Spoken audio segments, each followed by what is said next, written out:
So hey you guys, this is Glamazon. Today I'm back with a new video. Now today's video is going to be all about my BBL. You guys don't know that's a Brazilian butt lift, so I will be using BBL as a shorter term instead of using the whole entire word. I had my BBL back in July, so that was almost 3 months ago. I wanted to give you guys like a complete update now because by 3 months they say normally you're just about getting back to normal schedule, which I do believe, but it also is a lot more healing than people anticipate on, honestly, and what I think. And also like my BBL, I'm like at the month 3 and I'm having semi complications now. So you guys, I'm still pushing videos out for y'all, but literally after I push this video out for y'all, I'm going back to the hospital because it's some stuff going on. But you guys, if y'all just comment below, like I said, let me know. I will give y'all an update on exactly what happened, what's going on with my BBL and all that stuff. So I'll do that in my next video. So I did have like some notes, so I wrote my notes down basically so I can just give you guys the whole gist of everything and what's going on and about my BBL. So first things first, starting off, my BBL, I got mine done in Miami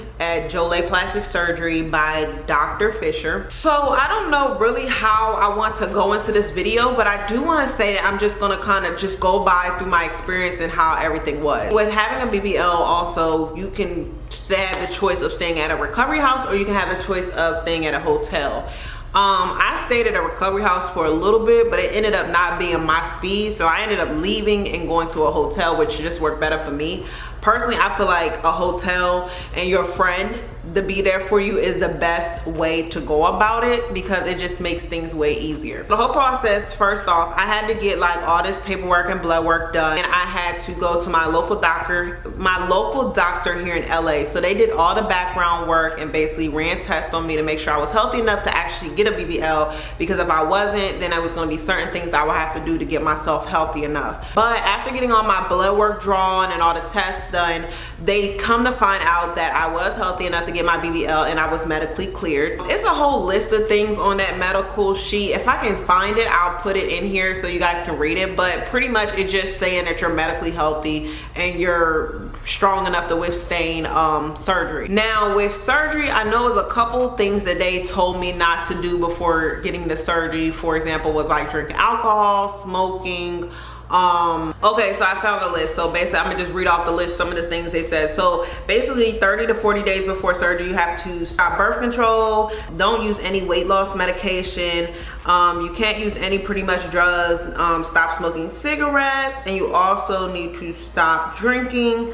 And then 1 to 2 weeks before, they say definitely stop drinking alcohol, do not drink any kind of tea, do not take Herbalife, stop drinking protein shakes, and stop taking vitamins. So those were some things that you have to do 1 to 2 weeks and 30 to 40 days. This is what my doctor said, but that's the things I had to do to get prepared. I think that nothing on that list really applied to me far as with stopping, because I really don't do any of those things. So I was pretty much good. If you're gonna get the surgery, that's something you have to keep in mind, that those are a couple things that you're gonna possibly have to stop doing in preparation for the surgery. Fast forward, I got all my medical work done. Also, another thing my doctor wanted to make sure was that my BMI was under 31. Now, for example, if your BMI is over 31, it's extra precautions that they suggest you take with doing that. And then sometimes it's basically you can refuse them or you can go ahead and accept them if your BMI is over 31. Mine was like really high, it was like 29 something. So I didn't really have to do the other things that they were offering to me, but I ended up doing them anyway because I felt like that was just too close to me. I'm sorry you guys if this feels like it's just like a straight monotone video, but honestly I'm just trying to get all the information out to y'all, make sure I say everything I want to say. So the first day I got to Miami, I actually went in for my consultation, which was pretty okay. But the thing about it is with Jolie Plastic Surgery, they have actually 3 different locations, so you need to like figure everything out. That's why the first day they asked you guys to come in for your consultation and all that kind of stuff. So when I went in that actual first day, I went to the surgical center. Well, no, I went to the post-op center and I went to like the surgical center. So for the first location, I was at the post-op location because this is where I was signing all my medical work. It was all the papers that came in, and it was just basically saying I release myself to getting surgery to them. They're not negligent for anything. I'm releasing to be filmed. With that, I just signed all those paperwork, and it was like a really, really big, thick stack.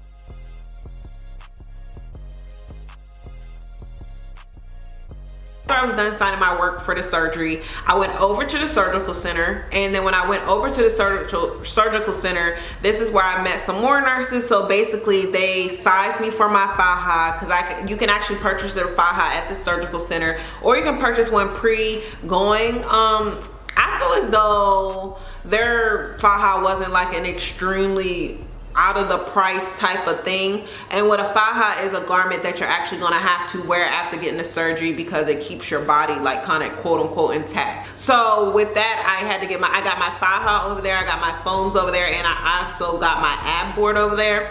And these are things that you need just to keep your body secure. If you're not really familiar with those terms, I'll put those in the description. I'll like exactly explain what it is, and then you guys will it'll be like a mini dictionary down there. I was like, okay, cool. So I went over there, got all that stuff done. I figured out this is where I'm actually gonna have the surgery at. I did not meet my doctor this day. I only was meeting with like quote unquote nurses and people that were helping. No, I met with a physician's assistant, and I met with a person that is like a caregiver type person. They weren't nurses, so they were like caregivers, all caregivers over there, and it was like a physician's assistant. And then I just met with them, signed the paperwork, and pretty much that was it. So the day prior to surgery, basically all patients are required to like basically wash and take a bath with like Dial soap or any type of, you know, antibacterial soap.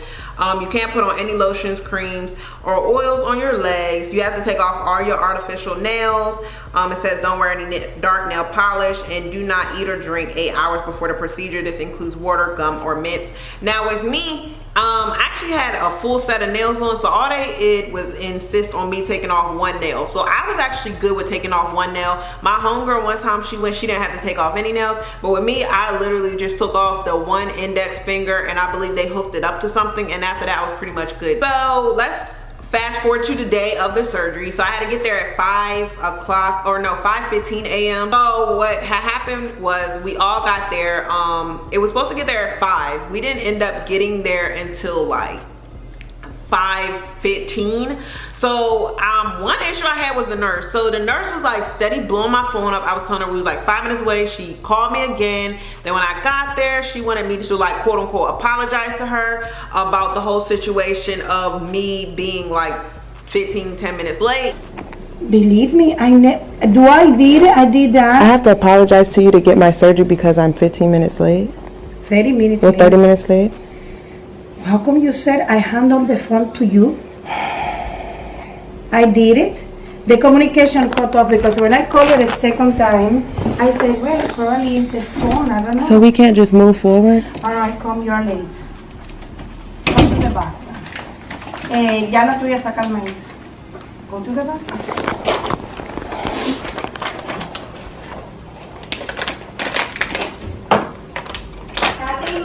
So when we kind of was going back and forth a little bit, she wasn't doing my medical surgical procedure. The only thing she was doing was taking my urine and testing it to make sure it was negative for any drug substance or drug use.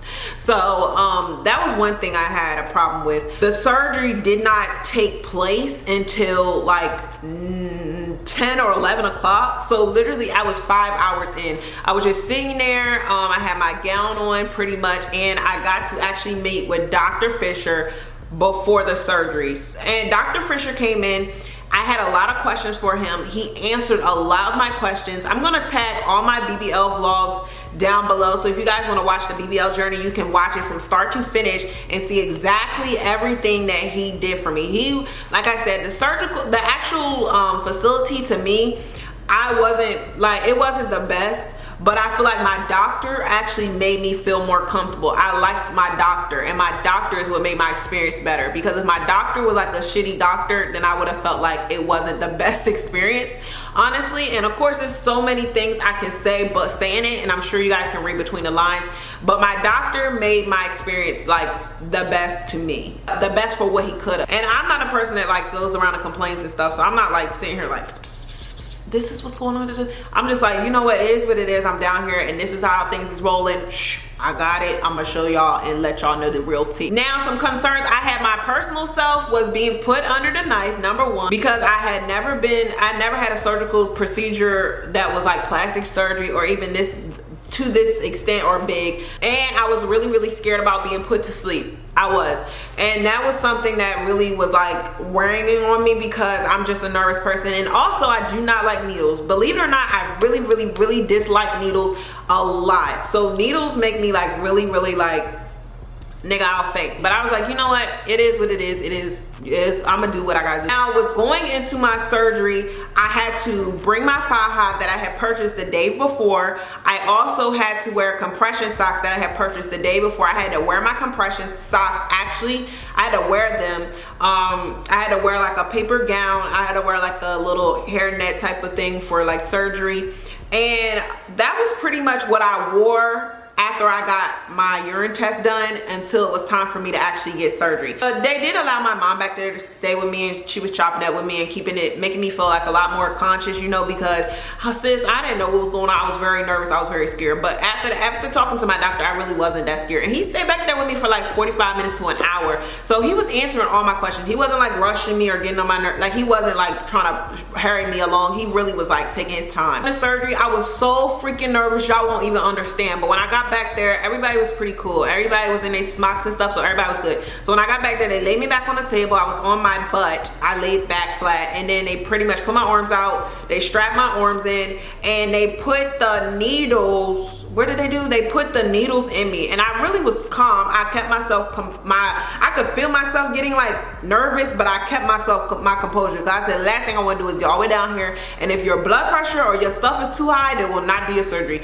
Because it was someone else I knew there that they did not do her surgery. They made her wait a couple days to see if it went down so that she could actually get her procedure done. But the thing in me, he was like, count to like 3, and by the time you get to 3, you're gonna be, he said count to 3. So by count, when I closed my eyes, I had my stuff, and I was calming myself down, and he put it in me, and I count the 1, and then I felt on number 2, I felt something really warm on my neck. Like I don't know what that was, but I felt something so warm inside my body, and next thing I was out. Like I don't remember nothing after that. My doctor, he be playing around with me. He kept telling me that I was talking and everything during the whole, he told me I was talking for a little bit, and they had to like up the dosage on keeping me asleep or knocking me out. And I was just like, I was really shocked because I was like, I don't remember anything after counting the 2. I was done. Like after I felt that warm juice in my body, and I felt number 2, I was knocked out, son. Like I don't remember nothing from there. The caregivers are back there, so you're like literally when you wake up, you're on your back, and you're not supposed to be on your butt at all, but you have to be on your back to wake up. They don't want to have you on your, you know, your front, and then you're like not waking up. So they had me on my back, and then I guess I started doing a little bit of motions or movements. I wasn't up though. I started doing a little bit of movements because I was really cold. Like I was really cold, so I was like shaking. And the caregivers came, and they like flipped me over on my stomach, because by this time they knew I was conscious. They knew I was waking up, but I was not up. Now I will say with my surgery, what they ended up doing was they sucked the fat out of my stomach area, my abdomen area, and they sucked it out of my back. Okay, so they put 3,630 cc's back into my body in my gluteus maximus. Okay, now they 1,820 cc's in my right booty cheek, and then they did 1,810 cc's in my left booty cheek. And that's because, of course, my booty cheeks probably wasn't at the correct, you know, measurements, so they ended up proceeding and putting that in. So I was like, cool. And then what happened next was when I woke up from out of surgery, that was like the most a little like I was loopy. They said the surgery only took them like 2.5 hours, I believe. It didn't take long at all. And when I woke up from surgery, I was on my back. So I was on my stomach by this point. So all I remember is shaking. I was so freaking cold. So then they put a blanket on me, and it took me maybe an hour and a half to literally 100% kind of like come to what's going on. Because all I remember is I kept like flipping my neck and flipping my head back and forth, but I was still out of it. I couldn't like get up, and they let me wake up on my own. So after I casually like woke up on my own, they was like, your driver is here. So my driver comes and picks me up. This is the plastic surgery center that I went to, their personal drivers. Now their driver came and picked me up. My mom was there also when I woke up too, but when their drivers took me off, they had me in a like small Toyota Corolla, like really teeny tiny car, and I didn't know it was going to be like that, because if I knew that, I would have just had my mom rent a truck, because she was down here anyway. But they took me to the place, and it was in a small car, so they wheeled me on my, like I had to get up, I had to sit on my butt, and then like they wheeled me in a wheelchair to the car, and then I kind of like slowly got up, laid on the back seat flat on my stomach, and then they took me to the recovery house. But when I tell you, when I woke up, like you could hear girls screaming in there. It was girls yelling like they were in pain or they were waking up. With me, I was in pain, like I could feel it, like I could feel pressure, but I really wasn't like hurting in pain, because I feel like I was still doped up on whatever medicine they had gave me, because I was pretty much good after that. Wake up from surgery, they already have you in your faja, because they put you in that when you was on the surgery table. They already have you in your garment, and then I had a drain, so they already had my drain hanging out and everything, so I just had to like drain my stuff myself. But it wasn't that difficult. I thought it was going to be difficult because I'm a nauseous person, but actually it was pretty cool. When we get to the house, my mom already kind of had my bed at the recovery house laid out. Like I said, I stayed at the recovery house for a couple days, but honestly I left the recovery house because it wasn't for me. I ended up going to a hotel. But if I knew this in the beginning, I would have never got the recovery house at all. I would have just stayed with my mom at a hotel. But it ended up that when I got to the recovery house, I don't know if you guys watched any videos from that plastic surgery recovery house, but you don't get a caregiver, not unless you're like about to pay buku extra money for it. So I wasn't about to, because I said by this time my mom was already here, and the person they was giving you wasn't a nurse. It was just like a caregiver. So my mom had already laid the bed out with like I don't want to say puppy pads, but they were like bed pads. So these little pads are like pretty much puppy pads, and that's for like when your body is leaking and all that stuff and the blood is coming out, it's going everywhere. So instead of just messing up sheets and messing up the bed, if you put down these little pads, that can catch it and you can pick those up and put new ones down. So that's pretty much how I was laying on the bed. So with doing that, I laid out and stuff, and everything was cool by this time. So then next, doctor told me pretty much when I wake up that I had to count to 60 to get up to go to the bathroom. So I would literally get up, I would sit on my butt, count to like 60, and then I would take my time getting up. My mom would help me get up and get to the bathroom. So when I got to the house, I straight went to sleep, and then I woke up a little bit and I was like, I gotta go to the bathroom. So my mom walked me to the bathroom. While she's walking me to the bathroom, it took me so long to walk to the bathroom because I was like taking my time, and I really couldn't walk that fast either because I just had quote unquote surgery. So I get to the bathroom, and while I get to the bathroom, I literally like I just fainted. Now I fainted, but it was so weird how I fainted. It wasn't like a real faint, like fall on the floor, because my mom, she must have knew, because she was like right behind me. So when I like fell out, I was like this, and she was behind me, so she caught me. So when my mom caught me, I was like, when she caught me, I just heard my mom like praying, and then I woke up and I was like looking at her. She was like, girl, and I'm just like, did I just faint? Like, what's going on? Because that was the first time I ever witnessed that. So by this, when this comes, we go to the bathroom. We at the bathroom door when this happens. So I use the bathroom, I get up, and then we walk me back. So I found out that he said that when you get up, your blood is going to be rushing and all that stuff, so that'll cause you to faint. So what I found out is that when I get up from the bed, I have to count to 100, and I have to count to 120, meaning 2 minutes instead of 60, because it wasn't enough for me. Like my body needed to settle. So what I would do is every time I would have to get up to go to walk, I would put my timer on for 2 minutes, sit on the bed for 2 minutes, then I would get up and walk. I ate soup, and I had cherries, I had pineapple juice because that keeps the swelling down, and I had a lot of Powerade. I did not want water, I did not want any soda. I drank a little bit of water, but not that much. But I love Powerade, Gatorade, pineapple juice, and soups. That's what I was doing the first night, and my mom ended up staying with me the first night. Oh, I feel like I'm doing so good because I'm like busting through this video, y'all, and y'all getting y'all information. I'll be doing this video for, but it's not taking that long. And then I want to do a video, an update video on some stuff if you guys want to know more questions. So that night I pretty much was set up on Percocets and all that, so I didn't have really that much pain. And if anybody's been under anesthesia, when you're under anesthesia, it takes a couple, like a day and a half, 2 days, even longer sometimes, to get out your system. So when you're under anesthesia, you really don't feel pain because you kind of still out of it even though you're still in it, if that makes sense.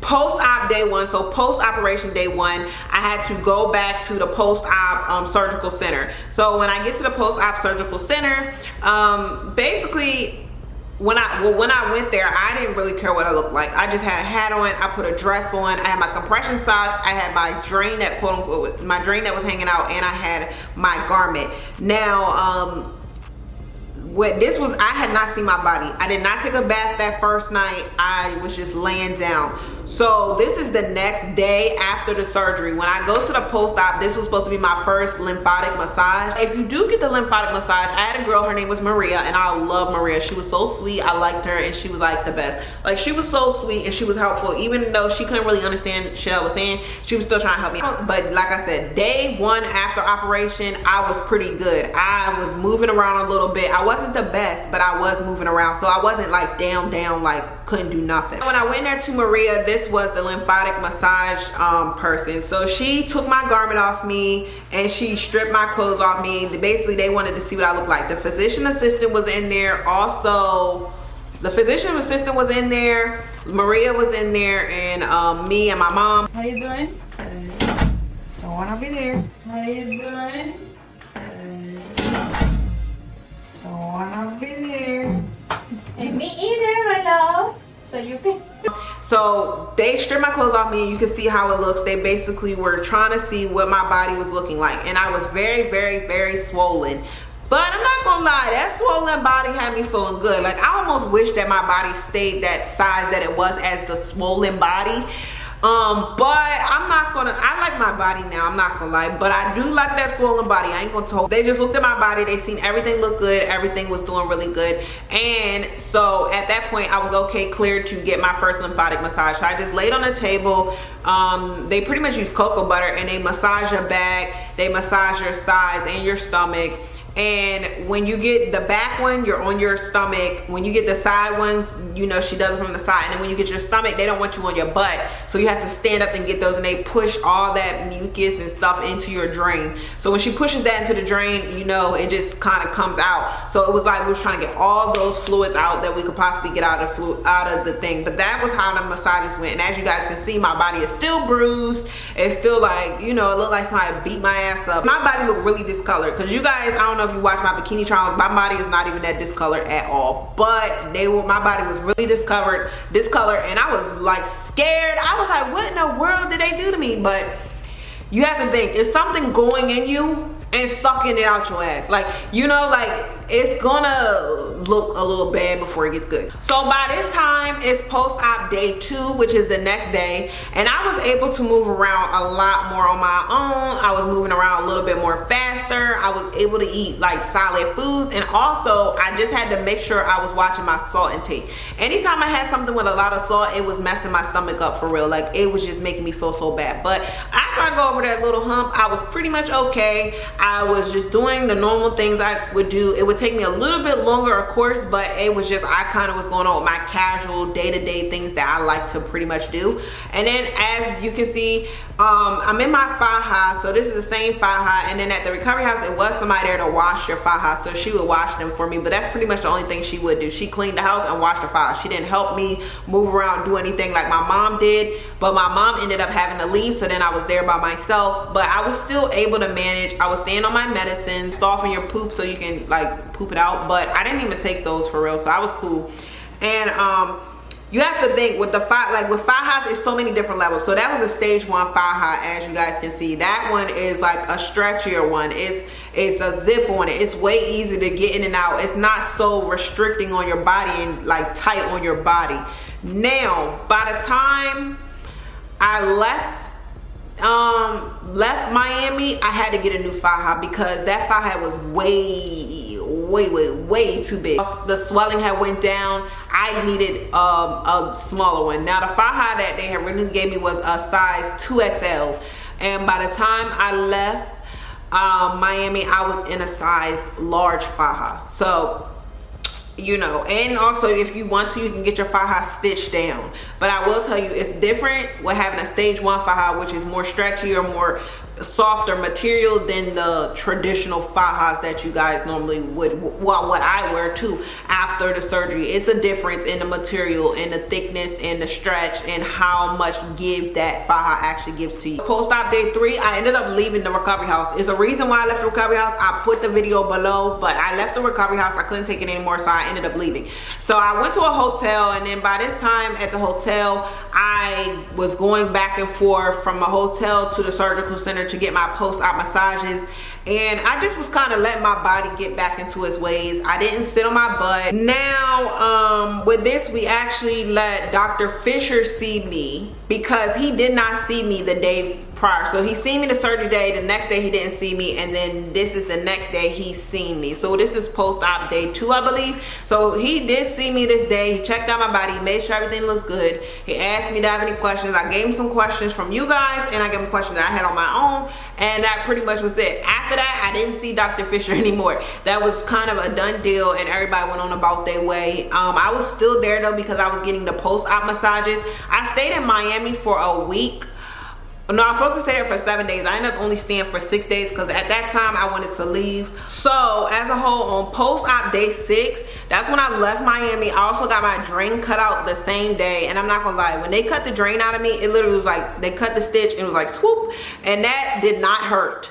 It did not hurt. I felt relief after they cut that drain out, because I'm honestly telling you, oh my god, I couldn't stand that stinking drain. And the thing about the drain is you have to squeeze it when you put, it's a cap on it, so you have to take the cap off, squeeze all the blood out, leave the cap off, squeeze it, put the cap back on, and that way it's like suctioning all the stuff out, so you can pull, you can feel it pulling through your body. So I was like, you know, sis, I wasn't really here for it.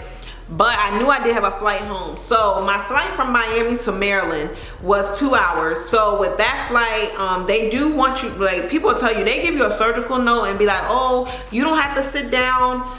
Like the surgical note is supposed to say you can't sit on your butt, but when you get that note to them people, they want you to sit down. They don't care. They want you to sit down, and when the flight takes off, and if the flight is got turbulence, they're gonna want you to sit back down. So what I ended up doing was I bought me a BBL pillow.